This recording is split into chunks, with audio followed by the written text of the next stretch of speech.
morning mga kamingming, mga kadogo. Naku, isang magandang araw at isang pinagpalang araw, ano? Remember si Nala, yung asawa nito, nung walang 3 araw. Tapos bumalik kahapon. Actually, hindi nga yung bumalik eh. Nakita ko lang nasa likod, nag-iiyak. Kaya dinukot ko sa likod ng CR. Can you imagine yan? Paggising ko ngayon, dahil ako'y papasok, nag-ready ko pumasok. Pagtingin ko kay Nadal, pakakainin ko nga, dahil gutom niyang kahapon. Dahil 3 days na wala. Aba, tingnan niyo ang surprise sa akin. May anak. Ayun na, may anak ko. Ang ganda. Meron siyang isang anak. Napakaganda. Ako, duda ko may anak pa to eh. Kaya ito lumabas. Nag-anak sa labas. Alam, kawawa naman yung mga anak niya. Hindi mabubuhay yun. Kawawa naman.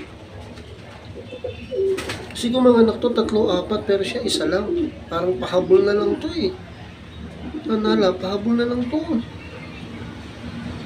Pero thanks God, nagkaroon siya ng anak. Thanks God. Thanks God. So, sige na, patidihan mo na. Naisorbo tuloy. Ito na muna mga kadogo, mga kamingming. Okay, maliligo na. Thanks God. Meron na kami another mingming. Thank you for watching.